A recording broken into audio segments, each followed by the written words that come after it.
সুপ্রভাত ফ্রম বেলটার। কালকে সারাদিন তো বেলটার ঘুরলাম, আজকে এখান থেকে যাব অহলদারাতে। অহলদারাটাও দেখা হয়নি, বা আস্তে আস্তে ঘুরবো। আজকে সকালটাও ভীষণভাবে উপভোগ করলাম, সেটা তো লাস্ট ব্লগে তো দেখতেই পেলেন। এবার আজকে এখান থেকে ব্লগটা শুরু করছি আজকের দিনে। আমরা অনেকক্ষণ ধরেই এখানে ঘোরাঘুরির সময় একটা রিভার সাইড মানে জলের আওয়াজ, মানে ঝর্ণার জলের আওয়াজ পাচ্ছিলাম, কিন্তু খুঁজে পাচ্ছিলাম না। আজকে সকালে হঠাৎ করে হাঁটতে হাঁটতে গিয়ে দেখি জল, মানে ঝর্ণার জল। এখন তো বর্ষাকাল, যেহেতু জল বেড়েছে, তো ওই দিক দিয়ে বেরোচ্ছে, আসছে যাচ্ছে। তো সেই জায়গায় একটা দরজা আছে, দরজাটা বন্ধ ছিল। আমরা রিসর্টের দাদাদের বললাম যে খুলে দেবে কিনা, ও বললো হ্যাঁ খুলে দেবে। তো সেখানেই যাচ্ছি। আজকের ব্লগটা এখান থেকে শুরু করছি, চলো কেমন লাগছে দেখতে থাকো। পাহাড়ের সকাল এক কাপ চা হাতে না নিলে হয় না। হালকা ঠান্ডা, হালকা গরম, আর সাথে গরম গরম চা সঙ্গে, আর পাহাড়ের এই ওয়েদার, এই নিয়ে আজকে সকালটা শুরু করছি। চলো। একটু ঝিরিঝিরি কেমন একটু বৃষ্টি পড়ছে, জানি না আজকের দিনটা কেমন হবে, কিন্তু এরকম একটা সকাল প্রতিদিন পেলে ভালোই হতো মনে হয়, তাই না? ভীষণ ভালো লাগছে। চলো আজকে আবার একটা রিসর্টে যাব, ভীষণ আনন্দ করবো, ভীষণ মজা করবো। ব্লগটা দেখতে থাকবো। ব্লগের শুরুতেই বললাম আমরা বেলটারে যে রিসর্টে রয়েছি তার পেছনে একটা ঝর্ণার সন্ধান পেয়েছি। প্রথমে এমন শিবখোলা একটা যে জায়গা আছে পাহাড়ে নর্থ বেঙ্গলে, সেখানে যাওয়ার ইচ্ছে ছিল, কিন্তু সেখানে যাওয়া হয়নি। দুঃখটা থেকে গেল, কারণ জুন মাসে আমরা বুক করেছিলাম, তা জুন মাসে বুক করার সময় ওরা বুকিংটা নেয়নি। এবার দেখো, এই জায়গাটা শিবখোলার মতোই অনেকটা, আর এখন বর্ষার জল, এই জায়গাগুলো কি আর ফাঁকা থাকে? হ্যাঁ,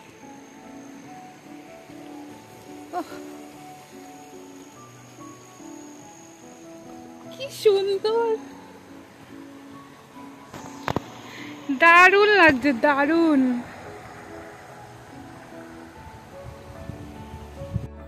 এই যে সাঁকো মতো যে ব্রিজটা রয়েছে, ব্রিজটা আমি জিজ্ঞেস করে নিলাম ব্রিজটা ঠিক আছে কিনা। আসলে উঠতে তো ভালোই লাগে, কিন্তু উঠে যদি পড়ে যাই বিপর্যয় ঘটে যাবে। কিন্তু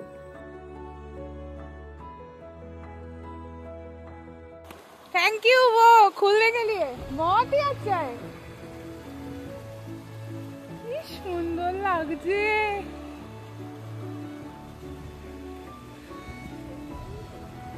না, এই স্টোন গুলোর ওপরে উঠতে মানা করলো। হ্যাঁ হ্যাঁ, ব্রিজটা তো আপাতত আছে, আমারও ভয় লাগে।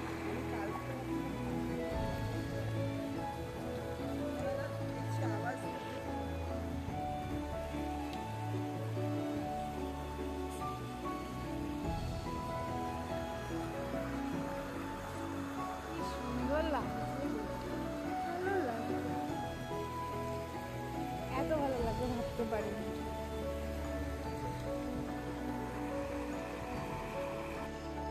আসলে প্রথমে শিবখোলাতে যাওয়ার ইচ্ছে ছিল, এরকমই যাতে ঝর্ণা জলে স্নান করতে পারি, কিন্তু সেটা তো যেতে পারলাম না। কিন্তু এইটা পেয়ে গেছে, এটা ভীষণ মজা লাগবে। যাই এই জায়গাটা দিয়ে নেমে দেখি কেমন লাগে। তো নামি, তারপর দেখা যাবে।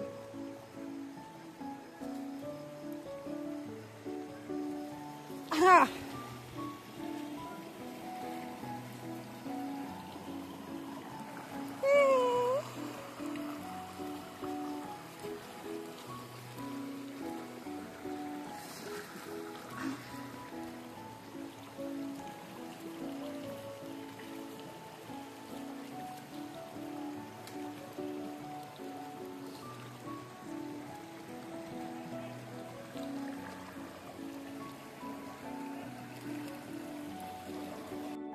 এই কেমন লাগছে বল।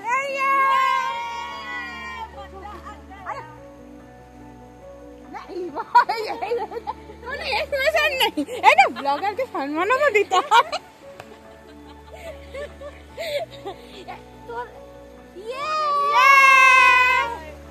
আর একজন মডেল মডেল ছবি তুলছে। চলো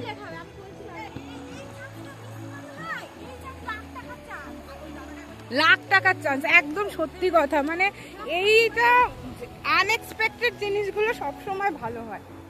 চলো এবার একটু, সুইমিং পুল তো আছেই কিন্তু ঝর্ণা জলে স্নান, ওহ চেঞ্জ করে আসি, চেঞ্জ করে এসে তারপর আবার স্নানে হবো। চলো। ও কি মজা যে লাগছে কি বলবো।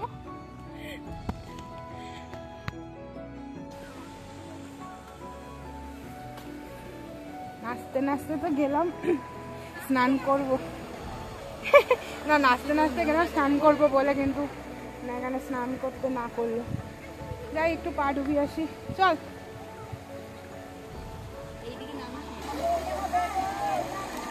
দাঁড়া দাঁড়া, নেমে তো চলে গেলি, আমাকে ধরতে হবে।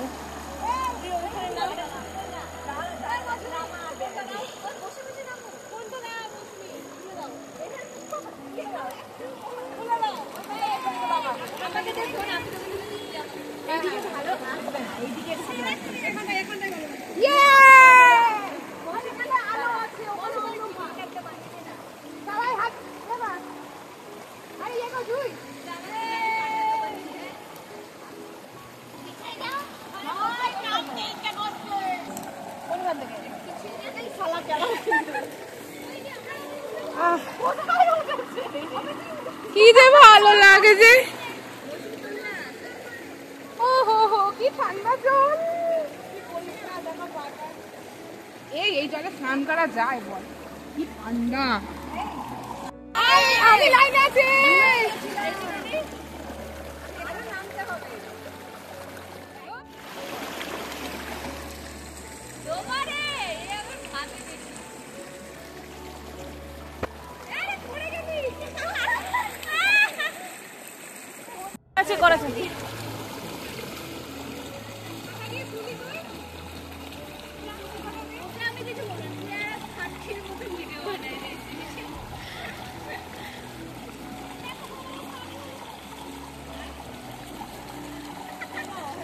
নাগালি পাবে না, জলের নাগালি পাবে না।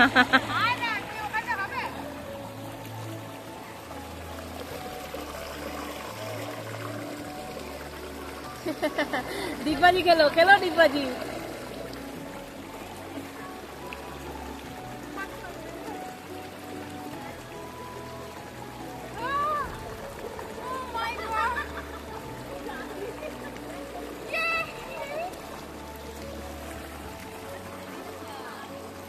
ভাই ডিগবাজি খাবে এবারে।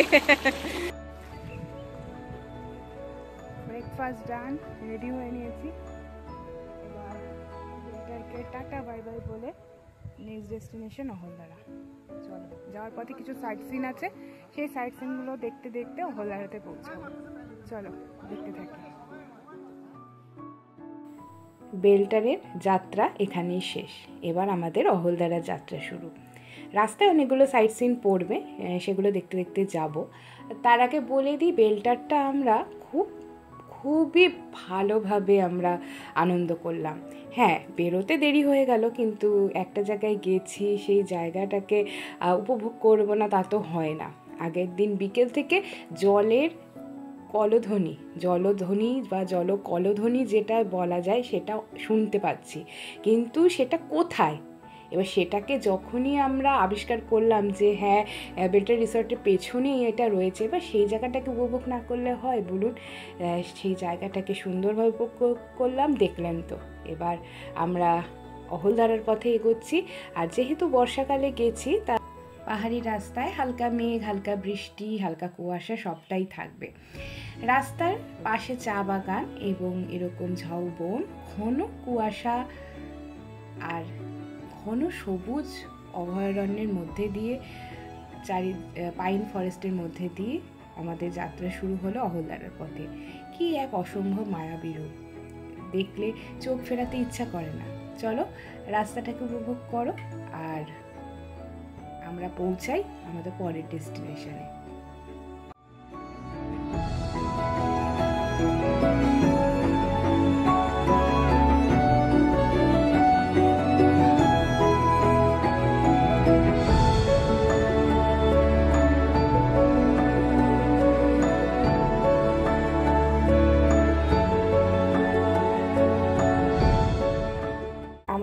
পরের গন্তব্য হচ্ছে ডাউহিল স্কুল এবং ডাউহিল ফরেস্ট। তো আমরা আপাতত ডাউহিল স্কুলে পৌঁছে গেছি। ডাউহিল স্কুলটা আমাদের ড্রাইভার কাকুর কাছ থেকে জানা, এটা একটা রেসিডেন্সিয়াল স্কুল, কার্শিয়াং দার্জিলিংয়ের একটা রেসিডেন্সিয়াল, খুবই ভালো স্কুল, আইসিএসসি বোর্ডের স্কুল। এবং একটু এইখানে একটা হন্টেড ব্যাপার আছে।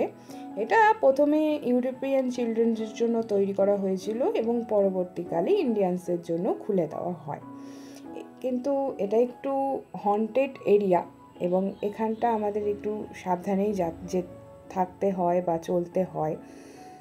আর এই ডাউহিল ফরেস্টে আমরা পৌঁছে গেছি। ডাউহিল ফরেস্টের গল্পটা বলতে গেলে বলতে হয়, স্থানীয়দের মতে প্রচলিত আছে যে স্কুলের করিডোরে নাকি একটা ছেলে প্রেতাত্মা ঘুরে বেড়ায় এবং এর যে মৃত্যু হয়েছে তার রহস্যের সন্ধান সেরকমভাবে পাওয়া যায়নি। এবং স্কুলের বাইরে বা জঙ্গলেও এরকম কাউকে দেখতে পাওয়া যায় যিনি তার আর কি সন্তানকে খুঁজে বেড়াচ্ছে। যাই হোক, এই নিয়ে আর গল্প বাড়িয়ে লাভ নেই, একটু ভয়ঙ্কর জায়গাই বটে। এবং ডাউহিলের জঙ্গলে আশেপাশে অনেক ভৌতিক বা বাড়ি ও রাস্তাও রয়েছে এবং সেখানে কাজকর্ম হয়। আর কি বলবো, আমরা এই রাস্তাটা যে ডাউহিলের একটা পুরনো স্কুলও রয়েছে, সেই স্কুলটাতেও দেখতে যেতে চেয়েছিলাম, কিন্তু সেই স্কুলটায় আর যাইনি। আমাদের ড্রাইভার কাকু বললো সেই জায়গাটায় নাকি যে রাস্তা বন্ধ করে দিয়েছে বা কোনো কারণে মানে ড্রাইভার কাকুও যায়নি আর আমাদের নিয়ে যায়নি। আর ডাউহিলের এই গল্পটা কতটা সত্যি বা কতটা মিথ্যে আমাদের জানা নেই, কিন্তু স্থানীয়দের মুখে গল্পটা শোনা এবং সেটাই জানা শোনা। আর ডাউহিলটা ঘুরে দেখলাম। ডাউহিলের এই যে এইখানে এটা ঘন একটা পাইন বন এবং দেখো যে ছোট ছোট ছোট ছোট কুটুরি রয়েছে, দেখতে পাবে ভালো করে। এবং মনে করে যে এখানে যে আত্মা বা প্রেতাত্মা রয়েছে তারা ওই কুটুরিগুলোর মধ্যে থাকে, মানে এগুলোই শোনা। কতটা সত্যি কতটা মিথ্যে জানা নেই, আপনারা জানলে অবশ্যই কমেন্ট বক্সে জানাবেন। চলো এটা একটু ঘুরে দেখি। যাই হোক, আর যাবো না, চলো নিচে যাই।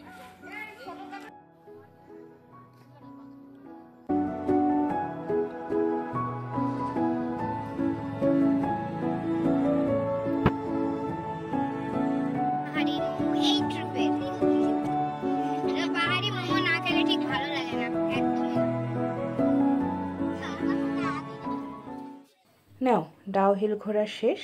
এবার আমরা যেখানে যাব সেখানেই তো একটা গ্রুপ ছবি তুলব, গ্রুপ ছবি না তুললে হবে না। আমরা এখানে ভয় পাওয়া উচিত, কিন্তু ভয় না পেয়ে আমরা গ্রুপ ছবি তুলে নিলাম। এবং নেক্সট ডেস্টিনেশন যোগীঘাটের পথে যাচ্ছি। এবং এই যে রাস্তাটার মধ্যে দিয়ে যাচ্ছি, এই রাস্তাটাই অ্যাকচুয়ালি আমাদের ভয় পাওয়া উচিত, কারণ আগে পরে পাশে পেছনে কেউ নেই। আমরা বলছিলাম ডাউহিলে ভয় পাওয়ার কথা, কিন্তু আমরা ডাউহিলে ভয় না পেয়ে এই রাস্তায় যাচ্ছি। যখন যাচ্ছি তখনই আমাদের ভয়টা লাগছে বেশি, কারণ ডাউহিলে গল্প সব কিছু নিয়ে আমরা স্থানীয় সবাই যা জানে সব কিছু নিয়ে আমরা জেনে শুনে আমরা গেছি এবং সেখানটা পর্যটন কেন্দ্র হয়ে উঠেছে এবং সেখানে লোকজনে ভর্তি। আমরা সেই জায়গাটাকে ভয় পাইনি, কিন্তু যে রাস্তা দিয়ে আমরা এবার যোগীঘাটের দিকে যাচ্ছি, এই রাস্তাটা বা এই যে ফরেস্টটা কি ফরেস্ট সেটা আমি একটা সাইনবোর্ডে দেখেছিলাম, চটকফুল ফরেস্ট, এবং প্রচণ্ড বাজে রাস্তা, খুব সাবধানে যাতায়াত করতে হয়।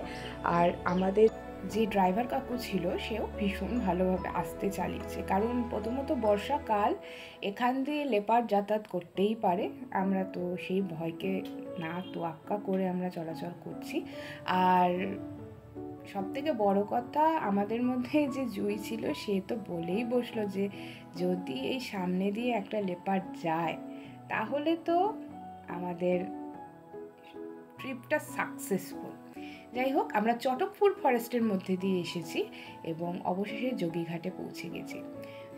ব্রিজটা হলো যোগীঘাট ব্রিজ এবং ব্রিজের তলা দিয়ে যে খরস্রোতা নদীটা বয়ে চলেছে সেটা হলো রিয়াং নদী। ব্রিজের ওপারে হলো মংপু ভিলেজ, আর আমরা এপারে হচ্ছে শিটং। আমরা ওপারে যাব না, আমরা এপার দিয়েই পৌঁছে যাব হচ্ছে অহলদারাতে। অহলদারাই হলো শিটংয়ের একটা অফবিট প্লেস, যারা যারা ঘুরতে গেছেন তারা তারা তো জানেন।